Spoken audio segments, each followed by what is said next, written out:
এই মাসের 19 তারিখ পর্যন্ত ডিজেল 1,22,633 মেট্রিক টন আমাদের এখানে মজুদ আছে। Octane 27,602 metric ton, petrol 18,454 metric ton, jet fuel 21,382 metric ton.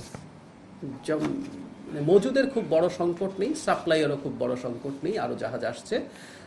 সংকটটা আসলে আমাদের চাহিদা ভীতি অথবা ব্যবসা। আমরা জানি এখনো এগুলো অবশ্যই সরকারের দায়িত্ব দেখভাল করার, কোনো জায়গায় বেশি দামে জ্বালানি বিক্রি হচ্ছে, সুতরাং এই জ্বালানি নেওয়ার প্রবণতা বেড়েছে। সংকটটা আসলে মূলত সেটা থেকে হচ্ছে। আমাদের চাহিদার কত সেটা আসলে খুবই সাবজেক্টিভ প্রশ্ন হয়ে গেল। কেন বলছি, আমাদের তো একটা চাহিদা আছে। যেমন ধরুন একটা পেট্রোল পাম্প, সে 4-5 হাজার লিটার অকটেন তার চাহিদা ছিল। পত্রিকা আপনি পাবেন, কেউ একজন বলছে আমার 5 হাজার লিটার চাহিদা ছিল। এখন এই চাহিদা শব্দটা এখন পাল্টে গেছে। সমস্যাটা এই জায়গায়। এখন আপনি চাহিদা বলতে যে চাহিদা আমাদের এখন তৈরি হয়েছে, এই চাহিদা আসলে মেটানো যাবে না, এই কথাটা একটু বলতে চাইছি। এখন এটা আসলে চাহিদা না, এটা আসলে আমাদের ট্রু চাহিদা না। আমাদের তো ভেহিকেলগুলো চলার জন্য, আমাদের সেচের জন্য কি পরিমাণ ফিউলের চাহিদা আছে সেটার জন্য কিন্তু আমরা জ্বালানি সংরক্ষণ থেকে সাপ্লাই সব কিছু ডিপেন্ড করেছে। সমস্যা হচ্ছে হঠাৎ করে আমাদের এমন একটা প্যানিক তৈরি হয়েছে যে প্যানিকটা কন্টিনিউ করছে, অথবা জ্বালানির দাম কম থাকার কারণে, যেটা পাচার হওয়ার বা পাচার করার প্রবণতার কারণে চাহিদাটা অনেক বেড়ে গেছে। সেই জন্য বলছি যে ওই চাহিদাকে যদি আপনি বেস ধরেন তাহলে আসলে চাহিদা এটা মেটানো যাবে না। আবারও বলছি, ওটা আসলে চাহিদা না, ওটা কোনোভাবে, এটা 3 বা 4 গুণ এখন চাহিদা তৈরি হয়েছে। আমরা এটাকেই চেষ্টা করছি, আমরা যতটা সম্ভব আমরা কথা বলে, আপনাদের মাধ্যমে আপনারাও বলে, এটাকে যাতে কমিয়ে আনা যায়। একটা ইমপ্লিমেন্টেশনের পদক্ষেপ আপনারা দেখেছেন, এটা করতে একটু সময় লাগবে। আসলে ক্রাইসিস ওয়াজ সো অ্যাকিউট, সেই জন্য। যেমন ধরুন আমরা এই যে একটা অ্যাপ তৈরি করছি, করা হয়ে গেছে, এটা রেজিস্ট্রেশন হয়ে এই অ্যাপের মাধ্যমে যখন আমরা দিতে থাকবো তখন এই সংকটটা কমে যাবে।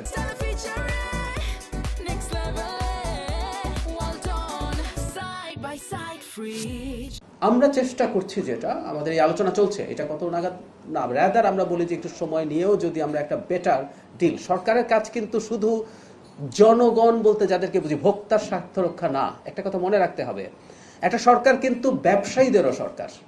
যে মানুষটা বাস চালান, যে মানুষটা ট্রাক চালান, তিনিও এই রাষ্ট্রের নাগরিক, এই সরকার কিন্তু তারও সরকার। সুতরাং তার উপরও এমন কিছু করা ঠিক হবে না যাতে তার ব্যবসা না হতে পারে। এটা গেল 1 নম্বর কথা।